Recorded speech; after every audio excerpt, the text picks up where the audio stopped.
Hi, I'm Emyle Watkins, and this is the WBFO Disabilities Beat. In New York, hundreds of organizations administer the Medicaid-funded Consumer-Directed Personal Assistance Program, or CDPAP.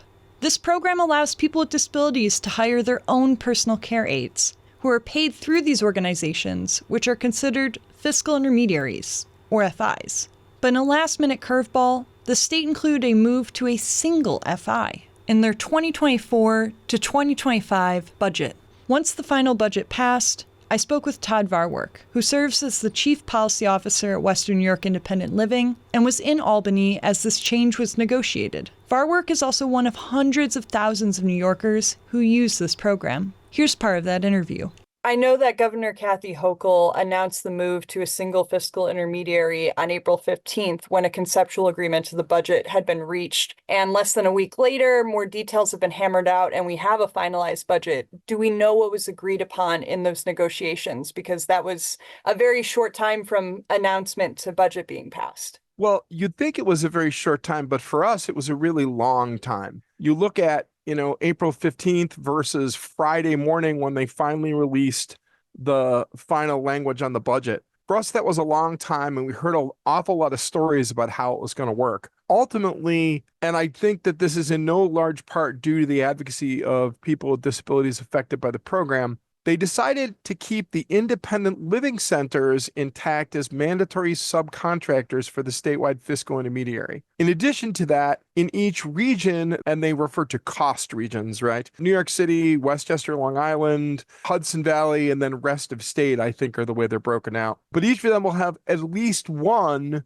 agency with delegated FI tasks to handle cultural and linguistic needs to keep aides in the program. Now, at least one means that there could be many more than one, but at the very least for us on the independent living side, they wanted to make sure that we had the right to do all of the fiscal intermediary tasks if the statewide fiscal intermediary wanted to contract them with us. You're going to ask me why, and I'm going to say that's because we were the originators of the program. Along with Concepts for Independence in New York City, we were the ones that created this model and brought it to New York, right? So to move to one fiscal intermediary after we had kind of created the model and brought it and shepherded it through managed care, it's kind of disingenuous. So we're very pleased that they were able to figure out a way to write it into the budget language to make sure that those issues were handled. How will this move to having a single overarching fiscal intermediary impact independent living centers like yours that'll become a subcontractor instead of just being the contractor? Hopefully the program will be the same, but again, this moves to a marathon from a sprint because this starts with budget language and then moves to the next steps that the state takes. In the governor's press conference, she talked about the California model, and she kind of misstates the way the California model works. She thinks it works the way she wrote it in the budget. It actually doesn't kind of work that way. Counties in the region, kind of act as the coordinator for services on the fiscal intermediary side. It's our hope, though, through some of the meetings that we had during the budget process, that we'll use this opportunity to build a better model. For people that are in the program's not going away, right? The only thing that's to happen is your aid will change employers. Your aid will go potentially to a different fiscal intermediary. It's our hope for the independent living centers that it not be that difficult. There's a lot of questions still to work out, especially on the oversight front. Who's going to handle corporate compliance? Who's going to keep medical records? Who's going to make sure that medical records are kept private and confidential? I mean, imagine one company with access to 375,000 people's medical records, plus the consumers estimated at 250,000. There's a lot to be talked about there, and it's going to be in the executive's hands and the health department's hands to figure out a way to develop that model. What my job becomes now is to make sure that people with disabilities are deliberately involved in meetings creating that model. To clarify, that 375,000 number, is that the estimated number of personal care attendants in the program? Yeah, you can estimate on an average about 1.5 PCAs for consumers, at the very minimum, at least one. Even if you're just a person that gets part-time hours, you're going to have one person underemployed doing those hours, right? But a lot of people, even in the small hour basics, have maybe one or two, like a brother will come in and do 5 hours and a sister will come in and do 5 hours, right? Every year, those aides have to be medically certified to continue doing the job. That means that medical information is going to be sitting somewhere.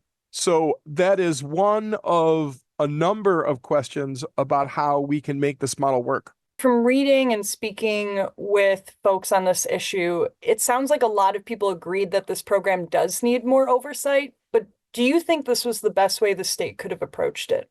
I'm a believer in a collaborative process, but I am going to say that the history of this does say that they did make other attempts to control it. They made people that wanted to have a certification to operate participate in what's called the request for offers, right? And that wasn't necessarily handled the best way it could be, but it was better than nothing.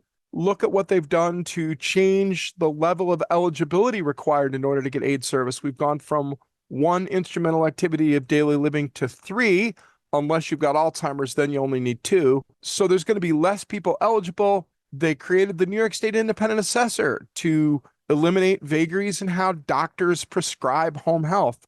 I think they've done everything that they possibly can to limit the box, right? Now you're at the point where you're looking at, it could be 600 or 700, whatever number that is, fiscal intermediaries. And if a bunch of them aren't filing cost reports, right, that's a problem. Now, could they have dealt with those people first? Could we have eliminated the people that weren't filing cost reports before we went to 1 FI? Yes. But considering the concern that they have over spending $9 billion in aid service, right?